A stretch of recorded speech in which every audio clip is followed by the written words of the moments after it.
Welcome to the Endo Belly Girl podcast. I'm your host, Alyssa Chavez.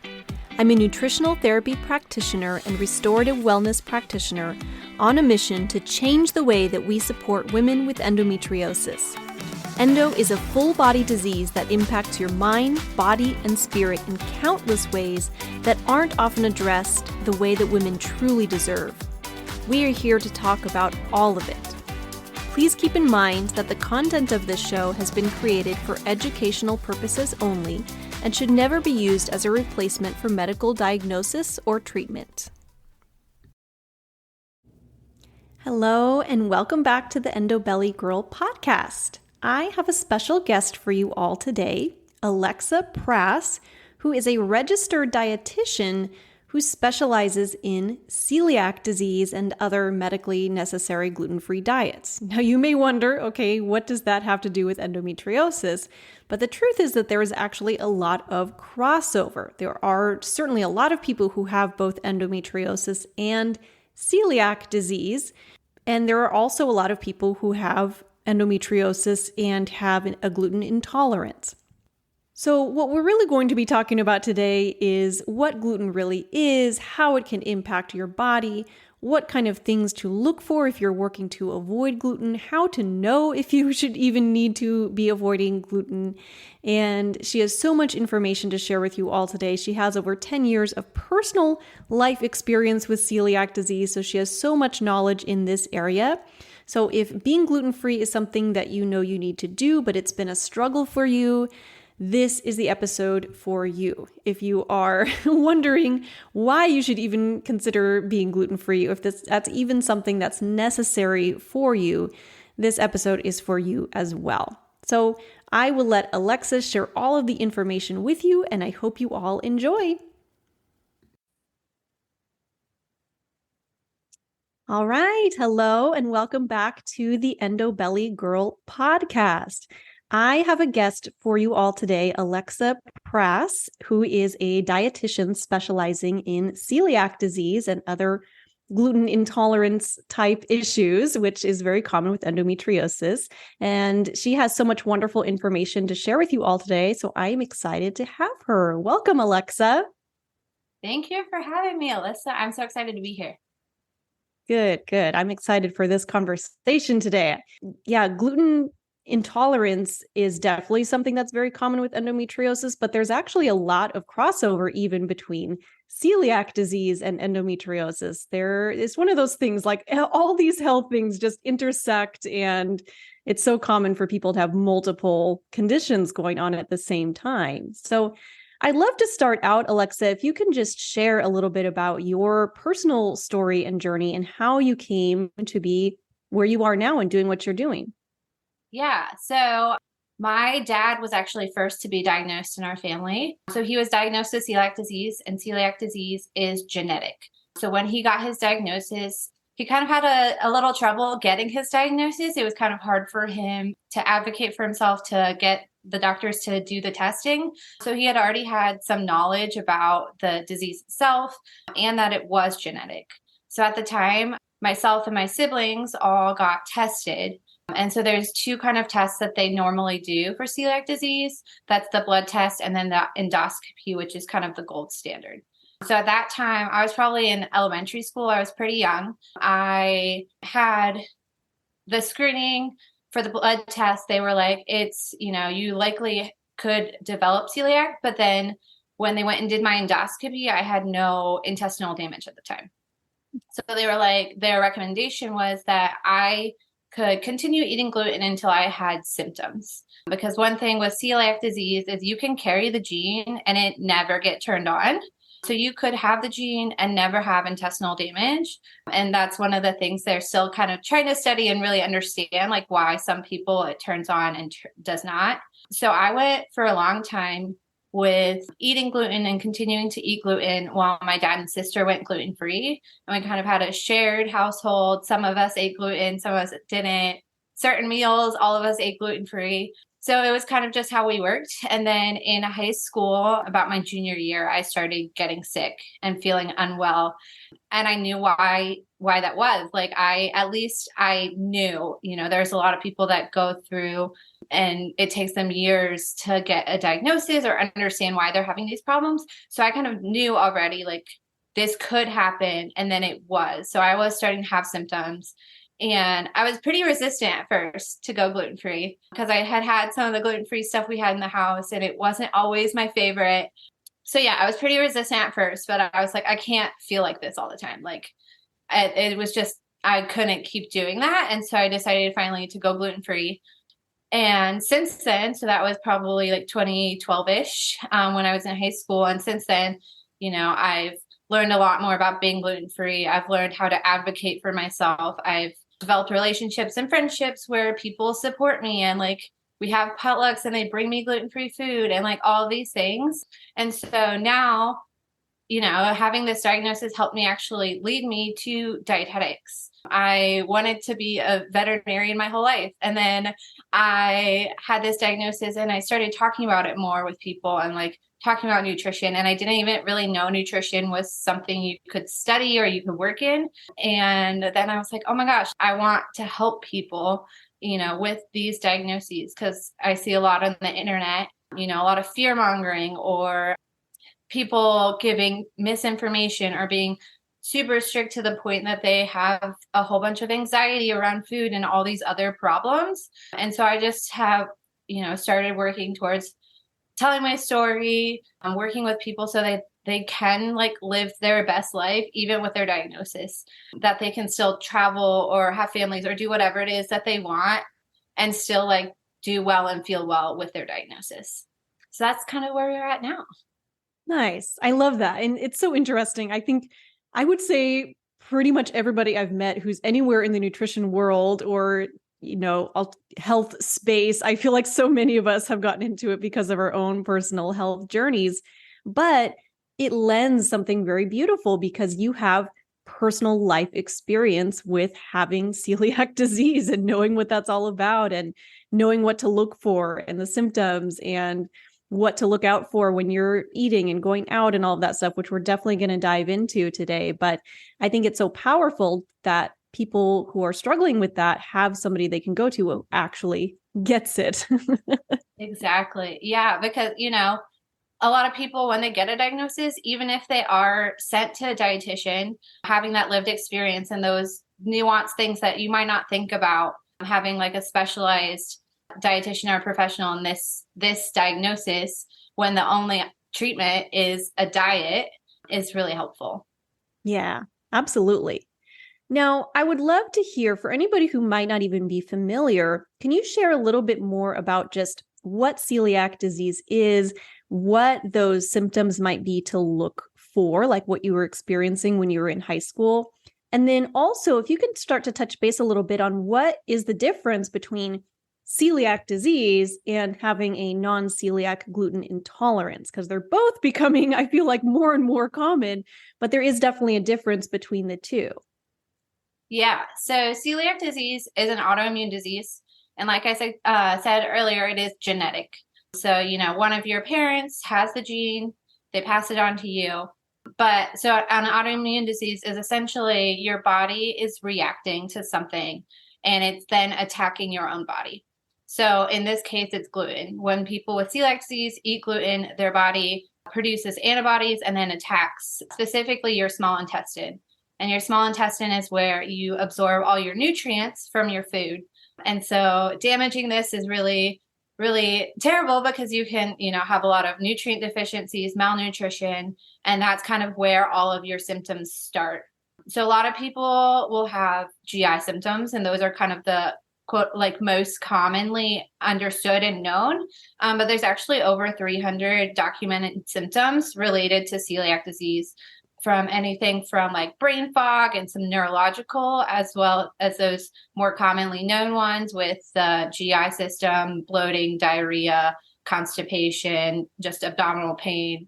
And then a lot of people, we're on the Endo Belly podcast. A lot of people have fertility issues because they aren't nourished well when they are, having symptoms or like actively still eating gluten.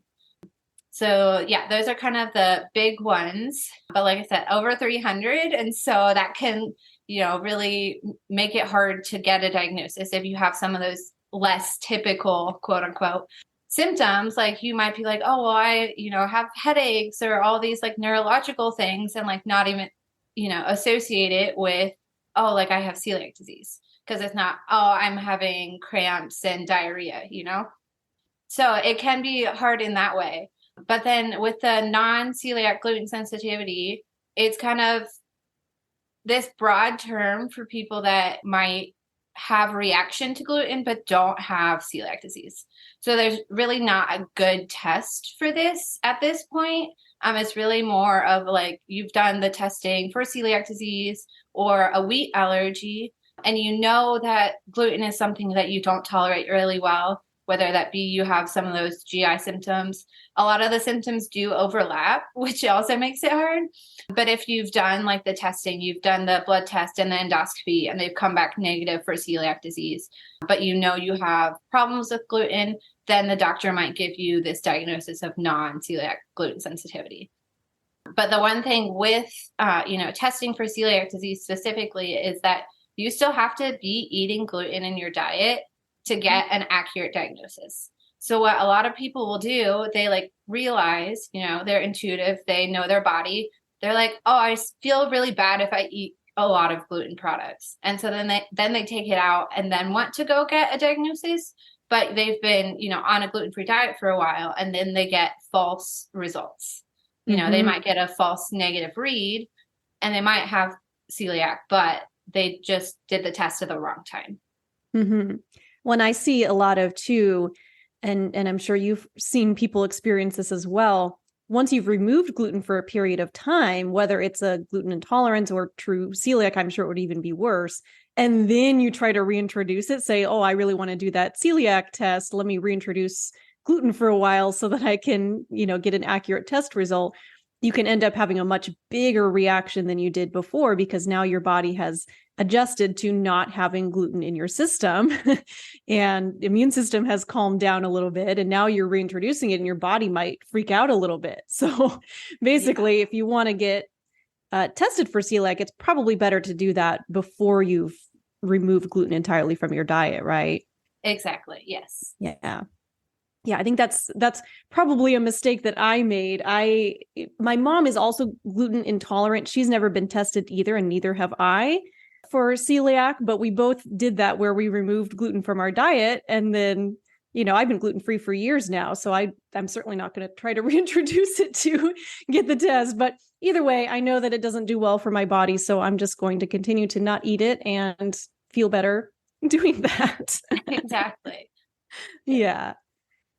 Can you talk a little bit too about, we've talked about, okay, celiac and gluten intolerance is your body basically reacting to gluten, not liking it. It is causing issues in your body.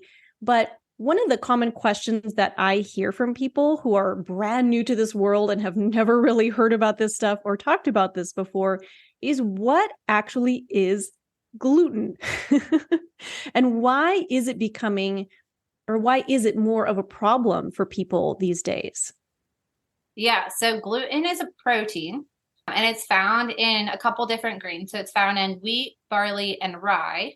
One note I like to always talk about is that there's a big conversation around oats. And oats are naturally gluten-free, but because they're processed or grown oftentimes really close to some of these gluten-containing grains, for people that have reactions, so have celiac disease or have this non-celiac gluten sensitivity, it is recommended that you only eat gluten-free oats, even though the oat itself is naturally gluten-free. There's just a high risk of cross-contact between those. But gluten is just a protein in these grains, and this protein helps with structure. So if you eat something with gluten and then you eat the gluten-free counterpart, you might be like, why is it so crumbly? It's because gluten helps with the structure in those grains. And so I don't know that it's necessarily that more people are having problems with gluten itself. I think people have more access to getting tested or like understanding that this could be part of their problem, or like reaching out to their doctors and like getting tested and getting more information. And also just like we're so connected with the internet now that like maybe it feels like more people have these problems, that I think it's more about like we just realize more people have these problems. Not Yeah. necessarily that more people are getting a diagnosis these days, which I do think partially is true just because it's more well known. But I don't necessarily know that there's more people that are having these problems today than they were before, just that we know more about it, just more people actually have a diagnosis or whatever that might be. Yeah, that's a great point because I think there is so much more access to information now. People may have heard of celiac or just even the idea of gluten in general. I remember when I was a kid, nobody ever talked about gluten. I mean, I'm sure there was a community of people who had celiac and had to avoid that, but it was few and far between. But nowadays, there's so much information out there that I think more people are starting to realize that that could be a concern and are kind of looking into that and possibly receiving a diagnosis if that's something that's going on. So yeah, that's a great point. Now, when you're trying to avoid gluten, and you mentioned already the oats, which I think is a great point because yet there are certain foods like that that are naturally gluten-free, but can have that cross-contamination or even cross-reactivity and things like that can be a concern for people. So for somebody who is maybe new to this and is having to just start to avoid gluten just in your day-to-day life, what are some of those common hidden sources of gluten that they might come across? Yeah, so first I want to back up just a little bit. So I like to talk about this too because I just think having access to the right language is really important. So cross contamination itself refers to microbes or anything that's going to bacterially like make you sick. So salmonella on your chicken is cross contamination. Like if you were to cut your raw chicken and then cut your veggies on that same cutting board, that would be cross contamination. But when we refer to a protein like gluten, it would be cross contact. So it's a lot harder. Yeah. So it's a lot harder to use in a sentence. And like there are a lot of times I still talk about it as cross contamination. Like if I'm at a restaurant and like I know people aren't going to know what I mean when I say cross contact, I will still say it. Like that's fine. But when I am talking with someone that might need to know, like I want to give them the language and their correct language so that they can use it. So that just wanted to point that thank out. you. Because I actually didn't know that. I just learned something new today. So I will be adjusting my language as well. Yeah, thank you. Yeah, of course. But yeah, so but like I said, I still use cross contamination all the time when people that aren't gluten free and don't need to know it. But yeah, hidden sources of gluten that can be really hard. I think one of the biggest ones is soy sauce or just sauces in general, especially ones that are thicker or even just like seasoning packets and marinades are where a lot of things are, or where gluten is a lot of times, especially if like you're getting like pre-packaged meats and stuff or things that are just like pre-seasoned. That is probably where you're going to find a lot of gluten. So yeah, it's hard because gluten itself isn't one of the big major allergens. And so reading food labels and like is really important in this way, or the ingredient label, I guess I should say, is a really important skill when you're eating gluten-free. Yeah, absolutely.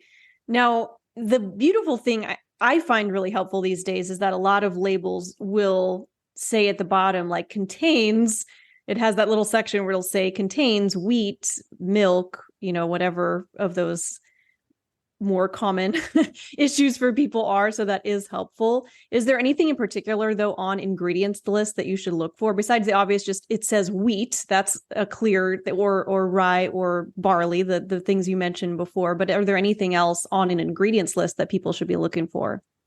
So yeah, those big ones, like you said, the contain statements are really helpful. But then there's also, there's all these laws by the FDA around like what they have to put or what they don't have to put. So the contains label is definitely the first thing I look at, but those only have to do the big allergens. So you still need Right. to look for the barley and the rye. Definitely looking for stuff like malt, triticale, which is like another grain that has gluten, and it's like a weird mix between two of them. The soy sauce is a big one again.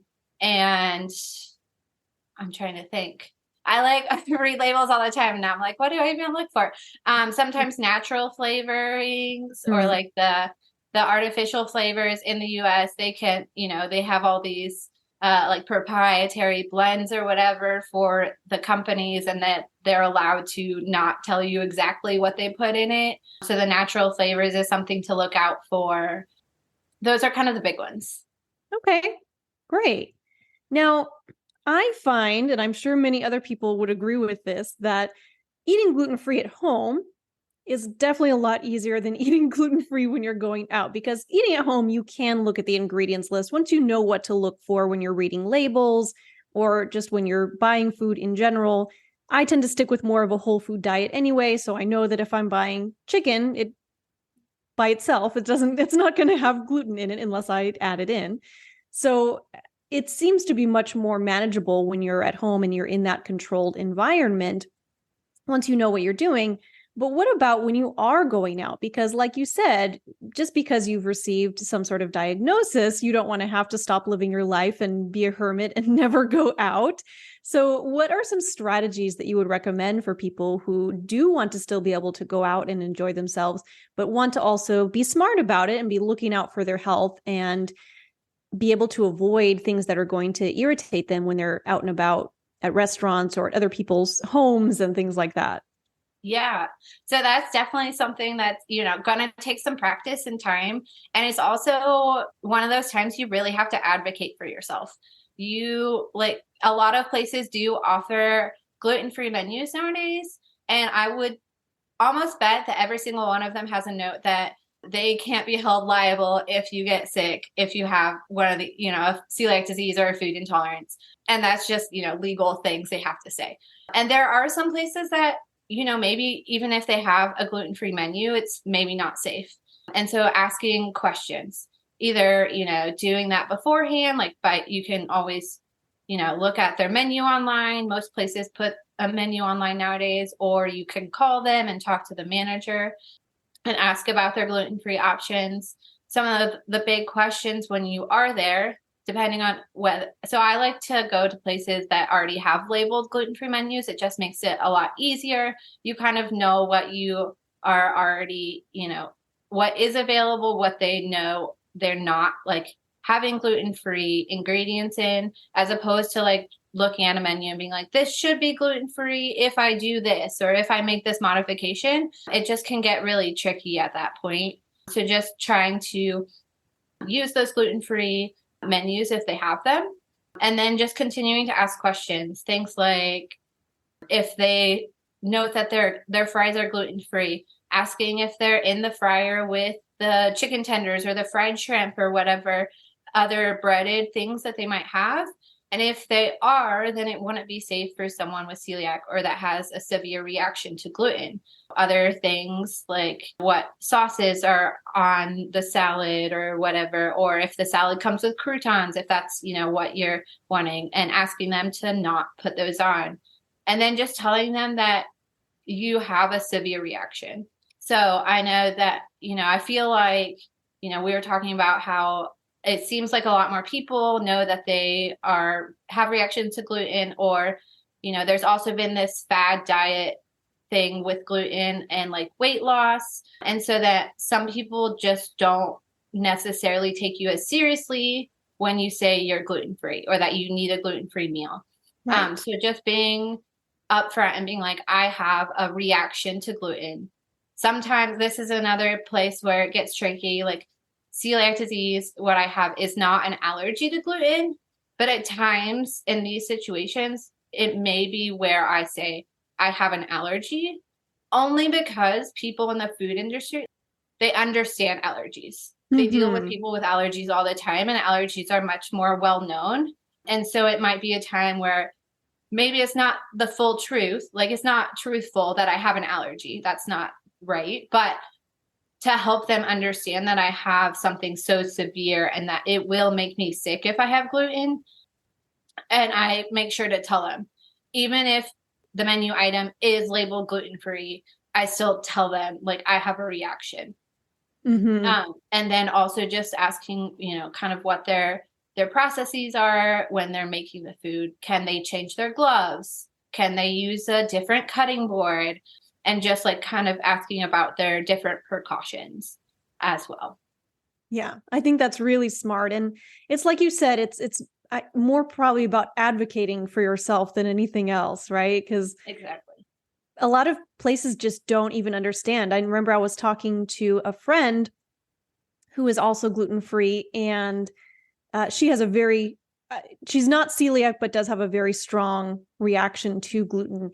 And she was at a restaurant and they had a gluten-free menu and was told that, I forget what the item was. It was something that she was going to order, but she noticed it listed out, they give a little description and it said something like it has beer in the sauce. And she was like, well, but beer has gluten in it. Yeah.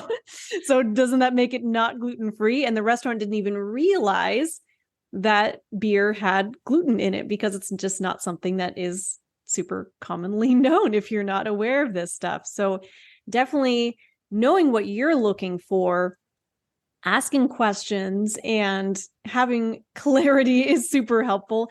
And there's certainly some truth to that. Just some restaurants are going to be better than others when it comes to this stuff. For example, I know of a local restaurant where one of the owner is gluten-free herself, and so has a very strong awareness of what this entails. And they offer a lot of gluten-free products, and I know that it's going to be safe there because the owner / chef herself knows what it's all about. So you can always look for places like that, but the challenge, I think, comes in more often maybe when you're going out with people and somebody else has picked the restaurant and you're having to kind of navigate as you go along. But planning ahead can be super helpful, calling ahead, knowing what you're getting yourself into, seeing if there's even something you can eat at all, or maybe make a different suggestion to the group you're going with or something if that restaurant's not going to work for you. But definitely the advocating for yourself piece of it is super important, just in general for your health, right? Mm-hmm. And like, if you don't feel safe, you don't have to eat there. I have definitely sat down, tried to order something, and I was like, no, we're not doing this. Like, it's not worth it to be sick.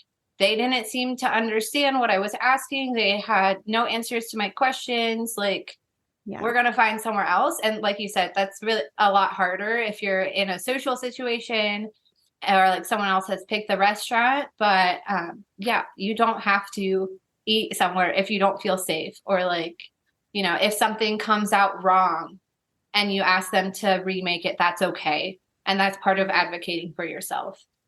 So yeah.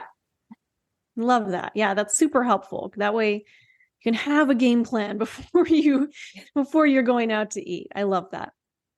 Now, we've talked a lot about food and sauces and even beverages like beer, and there are some other alcoholic beverages that contain gluten. Is there anything beyond food that could also potentially be a source of gluten exposure? So this is one of those places where it seems, marketing and different gluten has almost become a buzzword in a lot of ways. So, you see marketed that this hand product or these body products are gluten-free. But the thing with a lot of these gluten-related disorders is that they have to get into your GI tract. You have to ingest them to have a reaction. And so the recommendation right now, to the best of science we have, is that unless it's like in or around your mouth, it's likely safe. Even if you do have celiac disease, even if you have a severe reaction, you can use these products even if they have gluten in them. It's not going to like get through your skin and into your GI tract and cause you symptoms. But obviously, it's up to you. If you choose to or want to buy these products, that's fine. But I was actually reading a study recently there haven't unfortunately been a lot about, the beauty products that are being marketed and stuff like that. But they had tested a whole bunch of lip products. So like lipsticks and chapsticks and stuff that had gluten containing ingredients. And even though they had these ingredients, they were still testing lower than the FDA level that's considered safe for people with celiac disease. So that's 20 parts per million, which is a very hard thing to understand. It's not a common measurement. Like no one really knows how to like visualize that, but even crumbs are harmful to people with celiac disease. So you can think, it's pretty small, but that all the products that they had tested had gluten containing ingredients in them, but they were still testing lower than that limit that the FDA gives that's backed by science. And so this could even be a kind of conservative, recommendation to use lip or, mouthwash, all those kinds of things. That could still kind of be a conservative approach, but it's kind of the general consensus at this point that like those are really the only kind of products that you might need to use that are gluten-free. Okay, that's good to know. Yeah, because it has to actually get inside of your body. That can give you a lot of peace of mind when it comes to just being around anything in general. So good. But everyone's different. And if you are using products and you feel like you have a reaction of some sort, then obviously use what feels best for you. Yeah, absolutely. Okay. Is there anything else related to celiac or gluten or any of the things that we've talked about today that you feel like we have missed that you think is really important to share with people? Oh, goodness. I feel like we've gotten to all the big points that I was thinking about talking about. Good. Okay. Well, that's a good thing. You covered all the important things. Love it. All right. Well, then I would love if you can just tell us a little bit more about where people can find you if they want to know more about you and what you do, how you work with people, what kind of resources that you have to offer. Where can people find out more about you? Yeah, of course. So currently my day job is actually working as a hospital dietitian. This is my side gig at this point, but hopefully long-term goal, full-time gig. But right now I have an online course pre-recorded called The Basics of Celiac Disease. So it goes over kind of a little more in depth about, all the things we went over, plus things like traveling and how to, go into those situations and plan for that. Different events where food might be a big component, like a wedding or just different, catered events like that. So all these different ways you might be exposed to gluten and how to kind of go into those situations prepared and still feel confident in those. And so that is my current offer right now. And I'm working on more. The hope is that within the new year, I can start opening up some time to talk with people more one-on-one for people that have, already maybe started the gluten-free diet, they have a diagnosis, but are still struggling. And that, maybe these internet searches they're doing aren't really helpful and they need more guidance and support one-on-one. But as far as where to find me, I'm on Instagram. So I have one, because celiac disease is a big part of my life, but it's also not my whole life. Yeah. And I have other interests and things. So I like to share those as well. And so that's Alexa Prass RDN. And then my business one is Gluten-Free Nutrition, both on Instagram. And then I have my website, glutenfreedomnutrition.com. Perfect. And we will share all of those links in the show notes as well. So if you're looking to get in touch with Alexa, you can find all of that there. If you are driving and don't have a pen to write this down, you can find all that in the show notes. All right, Alexa. Well, it was so great having you on here today. I think that is great information for people to hear. Hopefully that brings more light onto celiac and gluten and all the things that people might need to be aware of. So thank you so much. Thank you. Thank you so much for joining me today. If you loved what you heard, be sure to leave a review, share with a friend, and subscribe so you can keep coming back for more. If you are ready to take the next step toward getting to the root of your endo symptoms like endo belly, pain, fatigue, and so much more, you need to take my Endo Reset free course. You can find the link in the show notes or at www.endobellygirl.com. Till next time, my friend.